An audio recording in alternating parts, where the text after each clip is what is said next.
Hello students, so today we are going to cover a new topic, that is FA to CFG conversion. That means finite automata to context free grammar. ठीक है, तो आपने अभी तक आपने बहुत सारे कन्वर्जन देखे वन टाइप टू अनदर. अब ये भी आपका एक क्या है प्रोसेस जिसमें आपके सिंपल 3 स्टेप्स हैं. ठीक है, तो फर्स्ट ऑफ ऑल इसके एल्गोरिथम पढ़ते हैं, फिर हम इसको एग्जाम्पल के थ्रू सॉल्व करेंगे.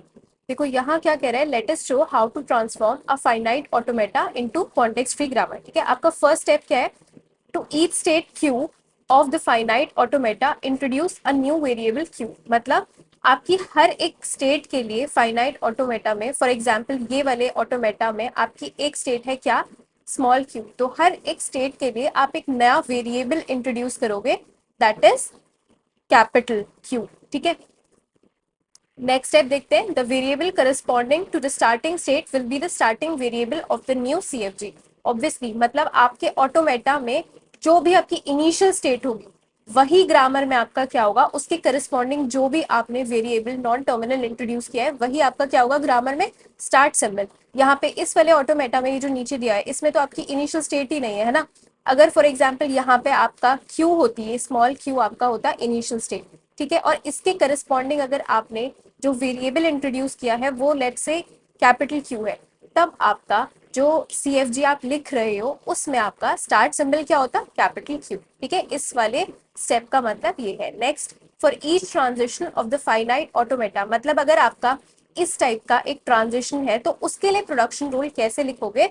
यहाँ पे देखिए, we add a rule Q is generating a Q dash. इसका क्या मतलब हुआ, देखो सबसे पहली बात इस वाले स्टेट के लिए जो आपका यहाँ पे स्मॉल q है, इसके लिए आपने क्या वेरिएबल इंट्रोड्यूस किया, कैपिटल Q. राइट, ये है Q डैश, इसके लिए आपने जो वेरिएबल इंट्रोड्यूस किया वो क्या है, ये वाला कैपिटल्स में Q डैश. राइट, तो ये क्या कह रहा है, अगर करंटली आप किस स्टेट पे हो, Q पे हो, यहाँ पे आपने क्या रीड किया, सिंबल A रीड किया. राइट, सिंबल A रीड करने के बाद आपने कहाँ मूव करा, किस स्टेट पे आप पहुंचे, आप उस स्टेट के लिए जो वेरिएबल है वो लिखोगे.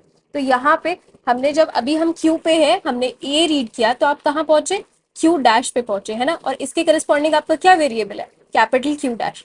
तो इसका मतलब इस तरीके से हम हर ट्रांजिशन के लिए एक नया प्रोडक्शन रूल को ऐड करेंगे, इंट्रोड्यूस करेंगे. ठीक है, अब next step, for each final state F of the finite automata we add rule this. मतलब आपका अगर कोई भी स्टेट फाइनल स्टेट है तो उसके लिए प्रोडक्शन रूल कैसे लिखोगे, डायरेक्टली. फॉर एग्जाम्पल अगर आपकी यहाँ पे क्यू है एक स्टेट, ठीक है, वो आपकी फाइनल स्टेट है, तो जब इस वाली स्टेट के लिए आप प्रोडक्शन रूल लिख रहे होंगे तो आप उसमें क्या ऐड करोगे कि ये वाली पर्टिकुलर स्टेट क्या जनरेट कर रही है, आपका एप्सिलॉन जनरेट कर रही है. लेट्स से ये वाली आपकी एक स्टेट है, ठीक है, ये आपकी एक फाइनल स्टेट है, तो आपने इसके करस्पॉन्डिंग कैपिटल क्यू को इंट्रोड्यूस किया वेरिएबल. तो जब इसका प्रोडक्शन रूल लिख रहे हो सकता है यहाँ पे लूप्स भी हो, वो वाले प्रोडक्शन रूल्स अलग है, बट क्योंकि ये फाइनल स्टेट है तो इसमें हमेशा हम क्या ऐड करेंगे कि Q इज जनरेटिंग एप्सिलॉन. अगर अभी भी आपको समझ में नहीं आया तो हम इसको एक बहुत सारे एग्जाम्पल्स के थ्रू समझते हैं. ठीक है, देखो फर्स्ट एग्जाम्पल में यहाँ पे अब देखिए आपको दिख रहा है इनिशियल स्टेट कौन सी है, आपकी A है. यहाँ पे तो आपको ऑटोमेटिकली खुद ही कैपिटल लेटर्स में स्टेट्स दिए हैं, तो अगर कैपिटल में दिए तो इनको एज इट इज रहने दोगे. अगर यही आपका स्मॉल a होता है या फिर कोई और क्यू नॉट, कोई भी आपका टर्मिनल जैसा सिंबल होता है, तब आपके लिए उसके लिए corresponding non terminal variable introduce करते हैं, वो क्या होता है, कैपिटल लेटर्स में. ठीक है, तो यहाँ पे अब हम किससे स्टार्ट करेंगे, ऑब्वियसली अगर आपकी इनिशियल स्टेट a है तो हम यहाँ पे इनिशियल सिंबल आपका ग्रामर में क्या होगा, a होगा. राइट, यहाँ पे हमने क्या रीड किया, अब ए के लिए हमें सबसे पहली स्टेट यहाँ पे कौन सी है, इनिशियल स्टेट आपकी ए है, तो हम फर्स्ट प्रोडक्शन रूल किसके लिए लिख रहे हैं, ए के लिए लिखेंगे. तो यहाँ पे अगर आप अभी ए पे हो, आपने क्या रीड किया, स्मॉल ए रीड किया, तो आप ए रीड करके कहाँ पहुंचे, आप बी स्टेट पे पहुंचे. आपने ट्रांजिशन जो किया वो ए से बी पे किया. तो आप यहाँ पे कैसे लिखोगे, अभी हमने प्रोसेस में स्टेप्स में देखा था, आपने ए रीड किया तो आप किस पे पहुंचोगे, बी स्टेट पे आप रीच करेंगे. ठीक है, नेक्स्ट, अब और कोई ट्रांजिशन है, ट्रांजिशन कैसे पता चलेगा, क्या यहाँ पे ए पे आपका और कोई भी टर्मिनल सिंबल है, नहीं, सिर्फ यहाँ पे ये आपको डीएफए नहीं है. क्यों, क्योंकि अगर डीएफए होता तब तो ए से आपको बी के लिए भी एक मूव दिया होता, बी के लिए भी एक ट्रांजिशन दिया था, बट क्योंकि ये आपका डीएफए नहीं है, बस ये हम फाइनाइट ऑटोमेटा के कन्वर्जन की बात कर रहे हैं, तो यहाँ पे आपका बी से कोई भी प्रोडक्शन रूल नहीं है, तो ए के लिए सिंपल आपने लिख दिया. अब नेक्स्ट स्टेट बी के लिए हम लिखेंगे. ठीक है, तो अब अगर आप बी पे हो और आपने ए रीड किया तो आप कहाँ रीच कर रहे हो, आप रीच कर रहे हो बी स्टेट पे ही, तो दैट मीन्स यहाँ पे आप लिखोगे symbol B and capital B. क्यों? क्योंकि अगर बी पे हो करंटली और बी रीड किया तो आप कहाँ पहुंचोगे? कैपिटल बी पे ही रहोगे, क्योंकि ये सेल्फ लूप है। ठीक है, दूसरा प्रोडक्शन रूल। अब यहाँ पे अभी आपने क्या रीड किया? बी रीड किया। अच्छा, ए में भी यही है सेम, तो अगर ए रीड किया तब भी आप कहाँ रहोगे? बी पे ही रहोगे। अब क्योंकि बी हमारी फाइनल स्टेट है तो हम इसके प्रोडक्शन रूल में एक और क्या चीज आप ऐड करेंगे? एप्सिलॉन। तो ये आपकी ग्रामर होगी किसके करस्पॉन्डिंग? ये वाले फाइनाइट ऑटोमेटा के करस्पॉन्डिंग। ठीक है, इसी तरह हम बाकी के एग्जाम्पल्स को फॉलो करते हैं। अब देखिए यहाँ पे आपको Q1, Q2, Q3 ये जो आपकी स्टेट्स के नेम है ये क्या है? स्मॉल लेटर्स में है ना, तो इनके करस्पॉन्डिंग हमें क्या इंट्रोड्यूस करना होगा ग्रामर में? नॉन टर्मिनल्स, या आप कह सकते हो वेरिएबल्स, जो किससे रिप्रेजेंट होते हैं? आपके कैपिटल लेटर्स से। ठीक है, तो लेट्स से हम यहाँ पे रिप्रेजेंट करने के लिए लिख देते हैं ये आपका है Q1 and this is Q2 and this is Q3। ठीक है, अब हर इन वाले ये जो हमने नॉन टर्मिनल्स अभी इंट्रोड्यूस किए, अब इनके लिए हम ग्रामर लिखेंगे। तो आपकी इनिशियल स्टेट कौन सी है? Q1 है। तो सबसे पहले अब ग्रामर में आपका स्टार्ट सिंबल कौन सा होगा? Q1 होगा। तो Q1 के लिए हम प्रोडक्शन रूल लिखेंगे। Q1 पे अगर आप हो और आपने 1 रीड किया है ना, जो आपका यहाँ पे सिंबल है, अभी तक हम लेटर्स से काम कर रहे थे, अब हमें क्या मिल गया? ये भी तो आपका टर्मिनल है ना, 1। तो 1 रीड किया तो आप कहाँ पहुंचे? आप Q1 पे ही रहे। ठीक है, नेक्स्ट अगर आप Q1 पे हो और आपने 0 रीड किया तब आप कहाँ रीच कर रहे हो? आप Q2 पे पहुंच रहे हो। तो इसका मतलब यहाँ पे 0 रीड किया, तो अब आपको लिखनी आ गई ना स्टेप बाय स्टेप ग्रामर कैसे लिखते हैं। अभी आप Q1 पे हो और 0 रीड किया तो आप कहाँ पहुंच रहे हो? आप Q2 पे रीच कर रहे हो, राइट।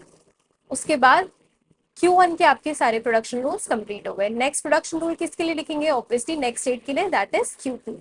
ठीक है, अब आपने Q2 के लिए लिखा, तो Q2 में अभी आप Q2 पे हो और 1 रीड किया तो आप कहाँ रीच कर रहे हो? सेल्फ लूप है, मतलब आपने Q2 पे 1 रीड किया तो आप Q2 पे ही रहोगे। तो इसको कैसे लिखेंगे? Q2 पे हो, 1 रीड किया तो आप कहाँ पहुंचोगे? Q2 पे ही पहुंचोगे। बट अगर आप Q2 पे हो और आपने 0 रीड किया तब आप कहाँ रीच कर रहे हो? Q3 पे। ठीक है, तो यहाँ पे 0 रीड किया तो ये कहाँ जा रहा है? Q3 पे। ठीक है, अब नेक्स्ट अगर आप Q3 पे हो, अब प्रोडक्शन रूल नेक्स्ट किसका होगा? Q3 के लिए होगा। Q3 आपकी फाइनल स्टेट भी है, तो आप इसको फाइनल स्टेट देखते ही एक बात तो ध्यान में रखनी है, क्या? कि हमें एप्सिलॉन ऐड करना है, राइट। तो यहाँ पे हमने Q3 के लिए प्रोडक्शन रूल लिखा, जिसमें आप सबसे पहले क्या लिखोगे? 0 और 1, देखो दोनों के लिए सेम आपकी ट्रांजिशन है। क्या? अगर 0 रीड करो या 1 रीड करो तब भी वो कहाँ रहेगा? Q3 पे। तो यहाँ हमने किया 0 रीड और ये पहुंचा Q3 पे, राइट। अगर 1 रीड किया तब भी किस पे रहेगा? Q3 पे। और एक लास्ट हमें क्या प्रोडक्शन रूल ऐड करनी है? एप्सिलॉन। क्यों? क्योंकि आपके Q3 क्या है? फाइनल स्टेट है। ठीक है, अब इसी के एक दो एग्जाम्पल्स और ट्राई करते हैं। सिमिलरली यहाँ पे देखिए आपको एस, तो आपका जो स्टार्ट इनिशियल स्टेट है वो कैपिटल लेटर्स में दिया, बट इनके करस्पॉन्डिंग आपको क्या करना है? नॉन टर्मिनल्स इंट्रोड्यूस करना है। तो ये स्मॉल ई है, यहाँ पे आपका कैपिटल ई हो जाएगा। ठीक है, ये आपका स्मॉल डी है, तो यहाँ पे इसके करस्पॉन्डिंग आप इंट्रोड्यूस क्या करोगे ग्रामर में? एक non terminal, that is capital D, right. अब स्टार्ट करते हैं ग्रामर लिखना, क्योंकि आपकी इनिशियल स्टेट क्या है? आपकी इनिशियल स्टेट है एस, तो आपका स्टार्ट सिंबल ग्रामर में क्या होगा? एस होगा, जिसके लिए हम सबसे पहले प्रोडक्शन रूल लिखेंगे। ठीक है, तो अगर आप एस पे हो और आपने 0 रीड किया तो आप कहाँ पहुंच रहे हो? आप स्टेट ई पे मूव करके ट्रांजिशन कर रहे हो, राइट। तो यहाँ पे हम क्या लिखेंगे? एस पे हो, 0 रीड किया तो आप कहाँ पहुंच रहे हो? ई पे। ठीक है, अब अगर आप एस पे हो और 1 रीड किया तो आप कहाँ पहुंच पा रहे हो? डी पे। तो यहाँ पे सेकंड प्रोडक्शन रूल में क्या लिखोगे? एस पे हो, 1 रीड किया तब आप रीच कर रहे हो डी पे, राइट। अब और कोई प्रोडक्शन रूल है? नहीं, क्योंकि इसके लिए दो ही सिंबल्स हैं, 0 और 1, राइट। अब नेक्स्ट स्टेट पे पहुंचते हैं, उसके लिए हम प्रोडक्शन रूल्स लिखते हैं। नेक्स्ट स्टेट आपकी क्या है? अभी हम पहले डी के लिए लिखते हैं, फिर हम लिखेंगे ई। ई आपकी फाइनल स्टेट। आप कोई भी पहले ऑर्डर ले सकते हो, उससे कोई मैटर नहीं करता है। ठीक है, तो अभी हम सबसे पहले किसके लिए लिख रहे हैं? डी के लिए लिखते हैं। तो देखो अगर आप डी पे हो और आपने 0 रीड किया तो आप कहाँ जा रहे हो? ई पे जा रहे हो। तो सिंपल, 0 रीड किया तो आप कहाँ पहुंच पा रहे हो? ई पे, राइट। और अगर आप डी पे हो और आपने 1 रीड किया तो आपका क्या है? Self loop. इसका मतलब 1 रीड करने के बाद आप किस पे रहोगे? तब भी आप बी पे ही रहोगे। तो यहाँ आपने 1 रीड किया और आपको क्या मिला? डी पे ही रहे। ठीक है, और कोई ट्रांजिशन नहीं, क्योंकि आपके वैसे भी इनपुट सिंबल में क्या है? दो ही टर्मिनल्स है, दैट इज 0 एंड 1। अब नेक्स्ट स्टेट आपकी है ई। ई के लिए प्रोडक्शन रूल्स लिखते हैं। देखो ई पे हो और आपने 0 रीड किया तो क्या है? सेल्फ लूप है, मतलब ई पे ही रहेगा। तो इसको हम कैसे रिप्रेजेंट करेंगे? 0 एंड ई, ठीक है। अब अगर आप ई पे हो और आपने 1 रीड किया तो आप कहाँ जा रहे हो, डी पे जा रहे हो। अब क्या इसमें और कोई प्रोडक्शन रूल ऐड होगा, बिल्कुल होगा, क्यों, क्योंकि आपकी ई जो है वो क्या है, फाइनल स्टेट, तो यहाँ पे आपको एक एंड में क्या ऐड करना है, epsilon. This is your grammar for this given finite automata, right. अब एक लास्ट एग्जाम्पल करते हैं। ये वाला एरो आपका, ये भी इनिशियल स्टेट ही है, ठीक है। तो यहाँ पे इनिशियल स्टेट आपकी क्या है, क्यू। तो इनके करस्पॉन्डिंग जल्दी से वेरिएबल्स को इंट्रोड्यूस करते हैं। तो क्यू नॉट में हमने क्या लिया, कैपिटल क्यू नॉट, ठीक है। यहाँ पे हमने लिया Q1, then Q2 and Q3। अब अगेन आपकी इनिशियल स्टेट क्या है, क्यू नॉट है, तो स्टार्ट सिंबल आपका क्या होगा, क्यू नॉट, ठीक है। क्यू नॉट पे हो और आपने 0 रीड किया तो कहाँ जा रहे हो, Q1 पे जा रहे हो। 0 रीड किया तो आप कहाँ जा रहे हो, Q1 पे जा रहे हो, ठीक है। नेक्स्ट क्यू नॉट पे हो और आपने 1 रीड किया तो देखो सेल्फ लूप है, मतलब क्यू नॉट पे ही रहेगा, राइट। तो यहाँ पे हमने क्या लिखा, 1 रीड करने पे ये क्यू नॉट पे ही रहा, ठीक है। और कोई मूव और कोई ट्रांजिशन नहीं। अब नेक्स्ट प्रोडक्शन रूल किसके लिए, Q1 के लिए, स्टेट Q1 के लिए। तो हमने यहाँ लिखा Q1, और Q1 पे हो और 0 रीड किया तो कहाँ पहुंचे, Q2 पे पहुंचे। Q1 पे हो 0 रीड किया तो हम पहुंचे Q2 पे, फाइन। अब 1 के लिए तो यहाँ पे कोई ट्रांजिशन नहीं दिया ना, क्यों, अगेन ये आपका DFA नहीं है। तो आपके Q1 के लिए बस एक यही प्रोडक्शन रूल होगा, ठीक है। नेक्स्ट हम किसके लिए लिखते हैं, अब नेक्स्ट लिखते हैं हम Q2 के लिए। तो देखो Q2 पे हो और आपने 0 रीड किया तो आप कहाँ हो, क्यू सेल्फ लूप है तो इसका मतलब Q2 पे ही रहोगे। 0 रीड किया तो आप Q2 पे ही रहो, राइट। Q2 पे हो और 1 रीड किया तो कहाँ रीच कर रहे हो आप, Q3 पे। तो यहाँ पे 1 रीड किया तो आप जा रहे हो Q3, फाइन। फाइनली आपकी क्या है, आपकी final state that is Q3। अब Q3 के लिए क्या प्रोडक्शन रूल होगा, चाहे 0 रीड करे या 1 रीड करे, वो कह रहा है सेल्फ लूप है, इसका मतलब Q3 पे ही रहेगा। तो यहाँ पे क्या लिखना है, 0 रीड किया तब भी वो Q3 पे है, और अगर 1 रीड किया तब भी वो किस पे है, Q3 पे। और एक और यहाँ पे प्रोडक्शन रूल ऐड करना है, सिमिलरली जैसे कि हमने सारे केसेस में करा, क्योंकि ये फाइनल स्टेट है तो यहाँ पे हम एंड में एक एप्सिलॉन भी ऐड करेंगे, ठीक है। तो देखो कितना सिंपल था आपका फाइनाइट ऑटोमेटा से कॉन्टेक्स्ट फ्री ग्रामर में।